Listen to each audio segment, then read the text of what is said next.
Olá, meus irmãos, graça e paz. Aqui quem vos fala, presbítero Gregório, de Campo Grande, Mato Grosso do Sul, trazendo mais um pedacinho do maná dos céus. Amados e diletos irmãos, estou trazendo uma série de ensino acerca do Sermão do Monte. E hoje eu quero vos falar acerca da candeia do corpo, onde o Senhor Jesus diz em Mateus capítulo 6, versículo 22, ele diz assim: a candeia do corpo são os olhos, de sorte que se teus olhos forem bons, todo o teu corpo terá luz. Se porém os teus olhos forem mau, o teu corpo será tenebroso. Se, portanto, a luz que em ti há são trevas, quão grandes serão tais trevas? Ninguém pode servir a dois senhores, porque há de odiar a um e amar o outro, ou se dedicará a um e desprezará o outro. Não podeis servir a Deus e a Mamon. Eterno e soberano Deus, Deus de misericórdia e de bondade, eis-me aqui, Pai, perante a Tua presença, em adoração, em oração, em exaltação a Ti, Pai. Minha alma glorifica a Ti, o Senhor que é meu Deus, que é o rochedo da minha salvação. Em o nome do Teu amado Filho, Senhor Jesus, estou aqui, Pai, para ministrar a Tua palavra. Eu te peço, Senhor, usa-me, conforme o Teu querer, conforme a Tua benignidade, conforme a Tua justiça, Pai. Este é o meu pedido, em o nome do Senhor Jesus. Amados e diletos irmãos, Jesus fala sobre a lâmpada do corpo. Jesus, ele tratando sobre a luz, sobre a presença da luz em nossa vida. Jesus passa da comparatividade, da durabilidade dos dois tesouros para o benefício relativo de duas condições. O contraste agora entre uma pessoa cega e uma pessoa que tem visão. E, consequentemente, entre as trevas e a luz. A luz em que elas respectivamente vivem. São os olhos, diz o Senhor, as lâmpadas do corpo. Se os teus olhos forem bons, todo o teu corpo será luminoso. Se, porém, os teus olhos forem mau, todo o teu corpo estará em treva. Portanto, caso a luz que em ti há seja trevas, que grande trevas serão. Amados, Jesus falando algo sobre a nossa maneira de olharmos, a maneira como nós olhamos muitas vezes para outras pessoas. Esta passagem parece estar fora, portanto, de contexto. O que ela tem a ver com o assunto da riqueza? O que ela tem a ver sobre a prosperidade material? O relato evangélico, neste ponto, quer chamar a atenção para o fato de como a luz ou as trevas têm acesso à alma de cada um de nós. A linguagem aqui que o Senhor Jesus está utilizando é uma metáfora, a atribuição aos olhos como parte de entrada para o pecado era algo bem conhecido pelos antigos. Jó, inclusive, tratou sobre esse assunto no seu livro, no capítulo 31, verso 1, ele trata sobre o assunto relevante ao pecado que penetra na alma através da primeira contemplação, do primeiro olhar. Portanto, aqui, amado, talvez esteja aqui a relação com o ponto precedente.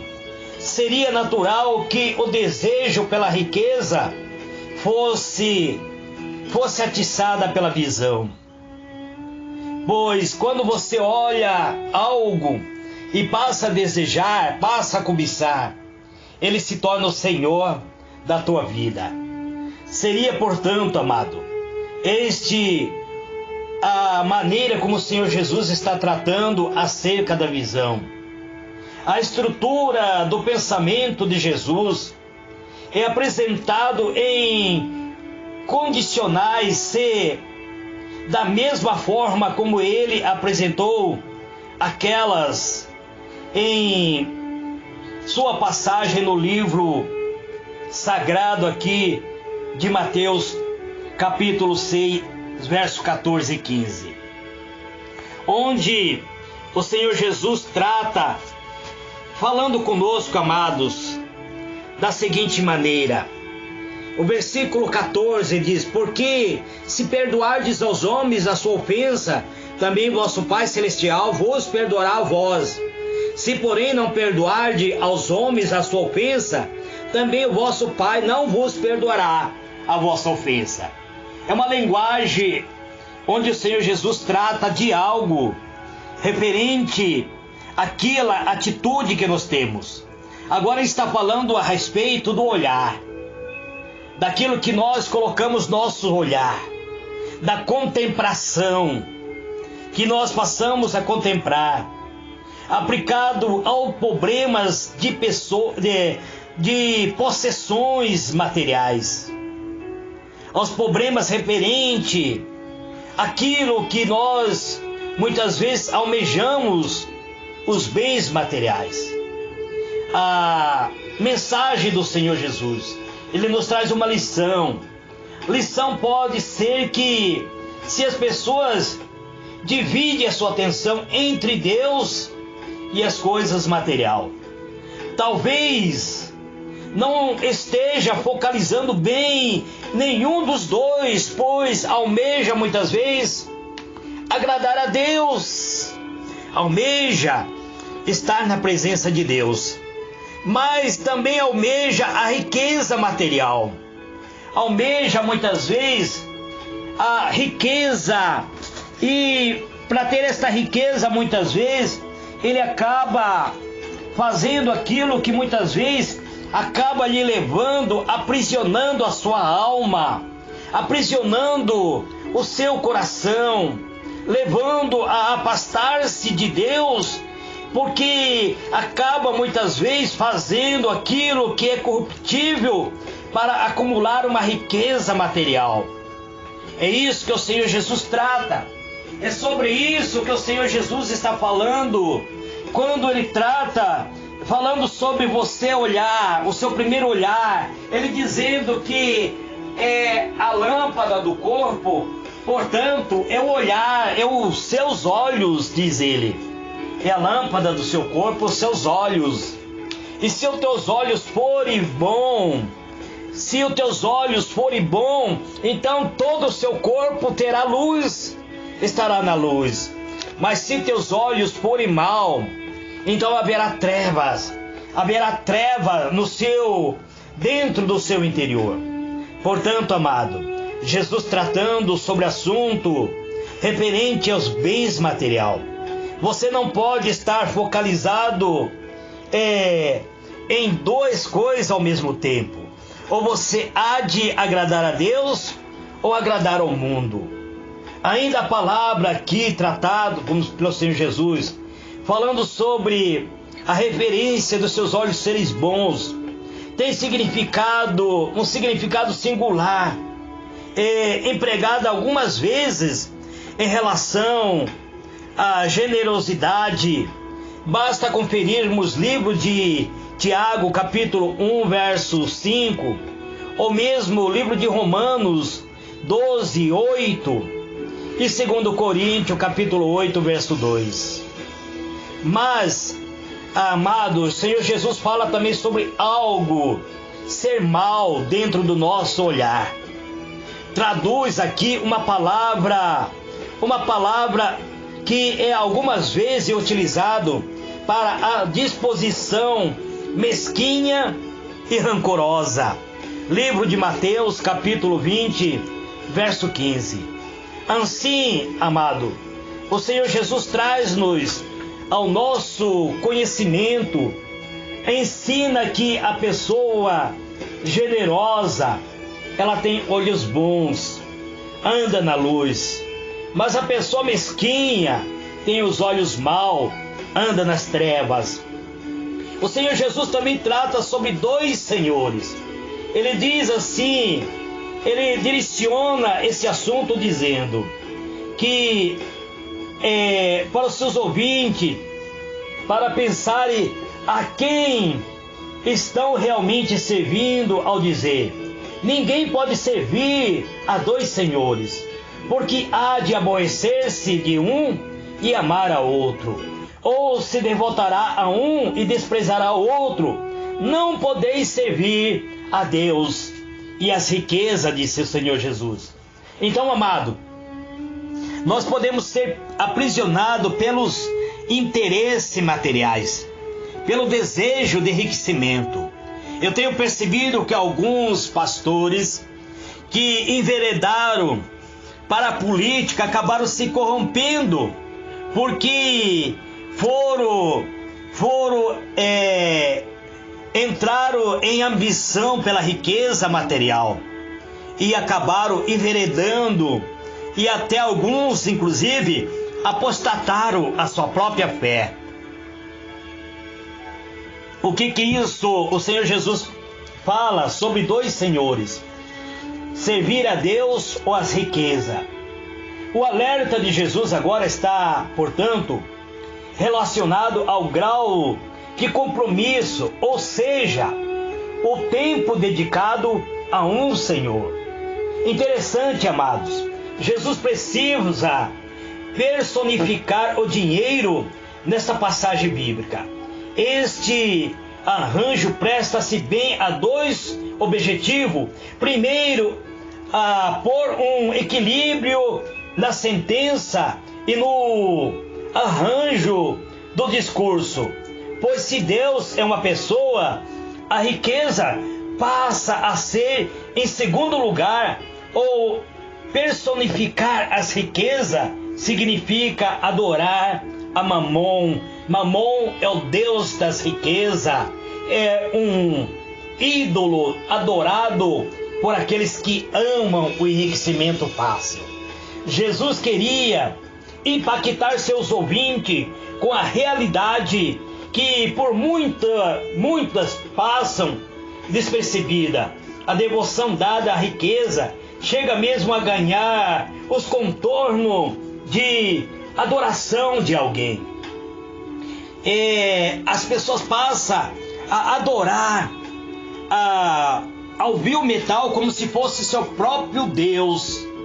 Eu ouvi um testemunho que pelo saudoso